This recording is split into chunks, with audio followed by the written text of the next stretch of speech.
असम के जाने माने सिंगर जुबिन गर्ग की अचानक मौत ने पूरे देश को झकझोर कर रख दिया। जिनकी आवाज ने लोगों को झुमाया, जिनके गानों पर नॉर्थ ईस्ट के लाखों लोग गर्व करते थे, वो अब हमारे बीच नहीं है। लेकिन उनकी मौत को लेकर जितने सवाल उठ रहे हैं, उतने जवाब नहीं मिल रहे। शुरुआत में इसे एक हादसा बताया गया और जैसे जैसे जांच आगे बढ़ी, कई चौंकाने वाले खुलासे सामने आने लगे। अब यह मामला सिर्फ एक हादसा का नहीं, बल्कि रहस्यमयी मौत की जांच बन चुका है। जुबिन गर्ग 20 सितंबर को सिंगापुर पहुंचे थे। वो वहां होने वाले 3 दिवसीय नॉर्थ ईस्ट इंडिया फेस्टिवल में शामिल होने वाले थे। यह फेस्टिवल नॉर्थ ईस्ट के कलाकारों और संगीत को अंतर्राष्ट्रीय मंच पर पेश करने के लिए आयोजित किया गया था।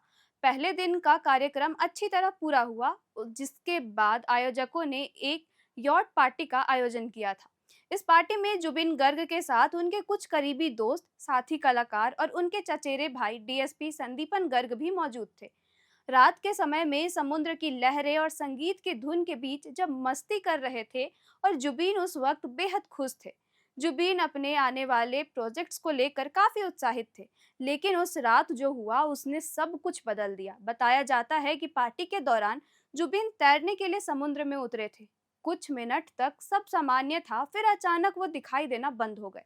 सब लोगों ने तलाशना शुरू कर दिया कि जुबिन को समुद्र में अर्धमृत अवस्था में पाया गया। तुरंत उन्हें अस्पताल ले जाया गया, लेकिन डॉक्टरों ने उन्हें मृत घोषित कर दिया।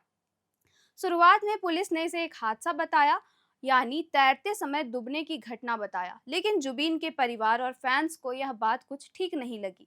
उनके करीबी लोगों ने कहा कि जुबीन एक अच्छे स्विमर थे, जो इतने लापरवाह कैसे हो सकते थे। इसके बाद असम सरकार ने इस मामले की गंभीरता को देखते हुए सीआईडी जांच की आदेश भी दिया।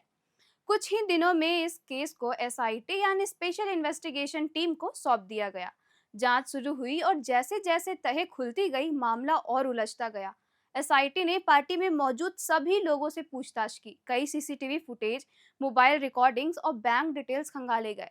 इस दौरान एक बड़ा खुलासा हुआ। जुबीन गर्ग के बॉडीगार्ड्स के बैंक खातों में करीब 1 करोड़ रुपए का लेन देन हुआ था।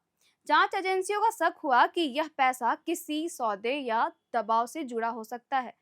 जब एसआईटी ने गहराई से जांच की, तो सब कुछ सबूत ऐसे मिले जो सीधे जुबीन के चचेरे भाई संदीपन गर्ग की ओर इशारा कर रहे थे। संदीपन गर्ग, जो पेशे से डीएसपी हैं, सिंगापुर की उस यॉट पार्टी में मौजूद थे। वो जुबीन के बेहद करीबी माने जाते थे, लेकिन एसआईटी ने उनसे पूछताछ की और उनके बयानों में काफी गलतियां मिली। यही वजह है कि एसआईटी ने संदीपन गर्ग को गिरफ्तार कर लिया, और बताया जा रहा है कि गिरफ्तारी से पहले पुलिस के पास कुछ ठोस सबूत हाथ लगे थे। अब एसआईटी संदीपन को अदालत में पेश करने की तैयारी की जा रही है। इस गिरफ्तारी के बाद जुबिन गर्ग की मौत का केस एकदम नया मोड़ ले चुका है।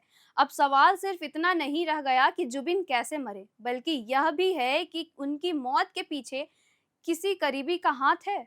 जुबीन के चाहने वाले लोगों के लिए यह बात बेहद दर्दनाक है कि जिस इंसान को लोग संगीत का जादूगर कहते थे, उसकी मौत के पीछे किसी की साजिश भी हो सकती है। असम के मुख्यमंत्री ने इस पूरे मामले पर कड़े रुख अपनाए हैं। उन्होंने कहा कि चाहे कुछ भी हो, अगर कोई इस केस में दोषी पाया गया, तो उसे किसी भी हालत में छोड़ा नहीं जाएगा।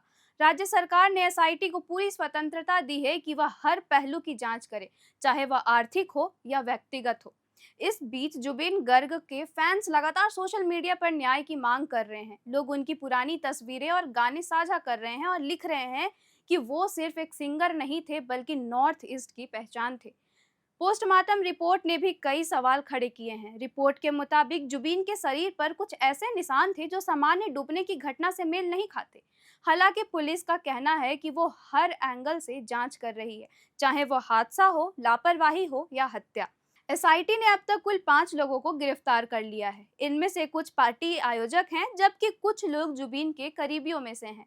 इन सभी से पूछताछ जारी है। पुलिस यह जानने की कोशिश कर रही है कि पार्टी के दौरान आखिर क्या हुआ था, जिसने आखिरी बार जुबीन को देखा, और उनके पानी में उतरने के बाद क्या परिस्थितियां बनी। जांच के दौरान एक और बात सामने आई कि जुबीन के और संदीपन के बीच कुछ समय में व्यक्तिगत मतभेद चल रहे थे। जुबीन की मौत के बाद जो फेस्टिवल सिंगापुर में हो रहा था, उसे तुरंत रद्द कर दिया गया। आयोजकों ने कहा कि वो बेहद दुखद घटना के बाद कोई जश्न नहीं मनाना चाहते।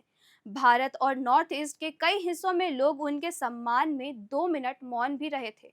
आज जुबिन गर्ग का नाम सुनते ही लोगों के मन में एक उदासी छा जाती है। उनकी आवाज, उनका मिजाज और उनका संगीत लोगों के दिलों में हमेशा जिंदा रहेगा। लेकिन उनके परिवार और चाहने वालों के लिए अब सिर्फ एक ही उम्मीद बची है, सच्चाई सामने आए और उन्हें न्याय मिले। संदीपन की गिरफ्तारी के बाद उम्मीदें बढ़ी हैं और अब इस केस की असली कहानी सामने आएगी।